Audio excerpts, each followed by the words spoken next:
Spider TV, the online series that speaks to geeks. I'm Nikki Klein.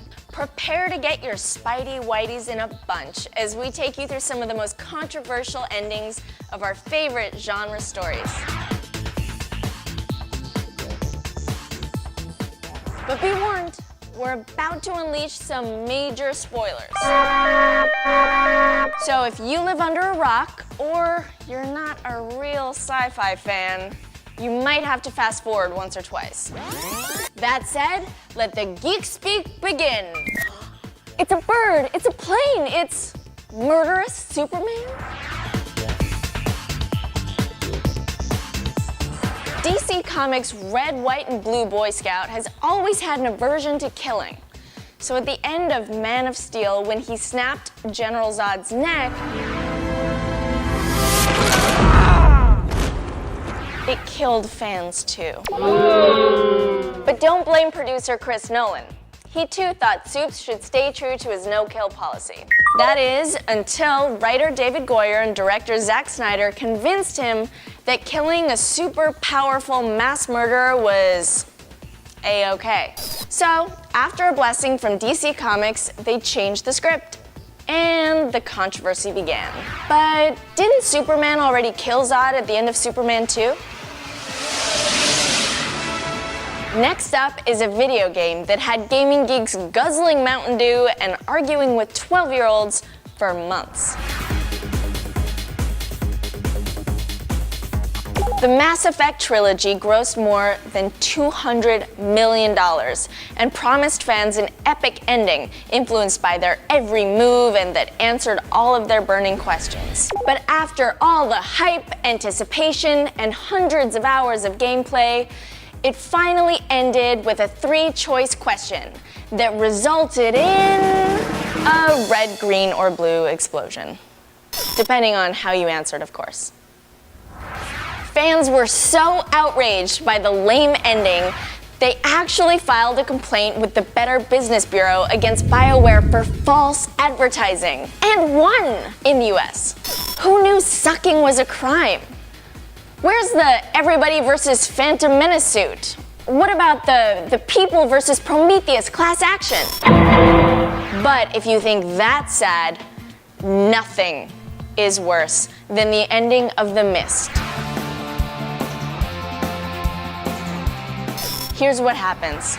A supernatural fog rolls into town filled with Jurassic extraterrestrial insects. Then, when all hope is lost, our lead, played by Thomas Jane, makes a suicide pact with his family and shoots them all.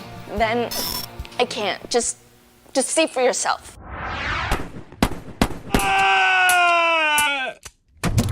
Really, Frank Darabont? Do you hate puppies and rainbows too?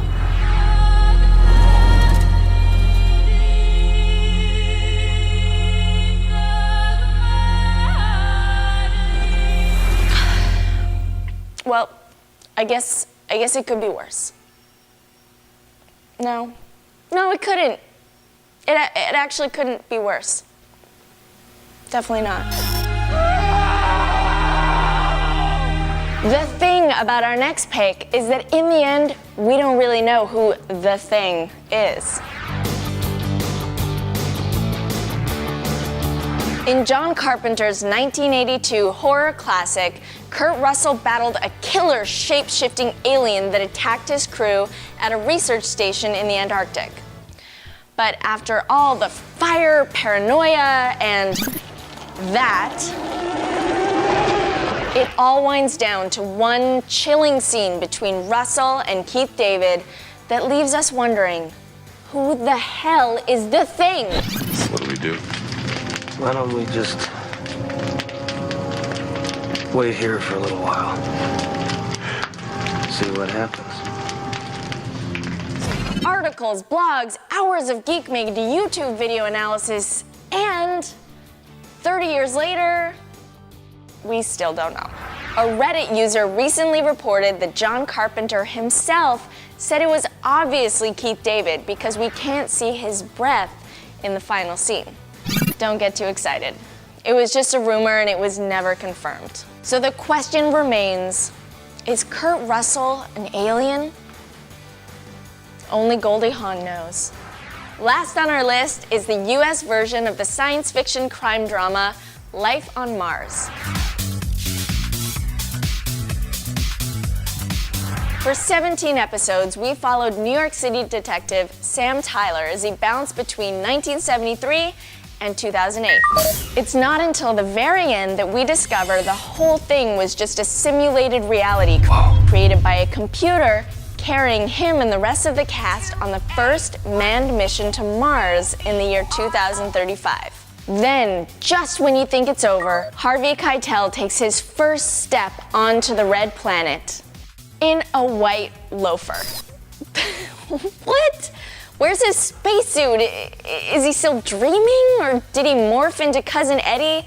Did the network cut the wardrobe budget? Actually, the network cut the whole budget. Sadly, Life on Mars was canceled and the writers were forced to write a last-minute ending. So the truth is, even they probably don't know the answers to our questions. And with that, we come to the end of this episode. Was it controversial enough for you? Wonder if Frank Darabont has any feelings at all? Mad because we missed your favorite? Lay it on us in the comments below. Or join us on Twitter, #BlasterTV. Till next time, I'm Nikki Klein.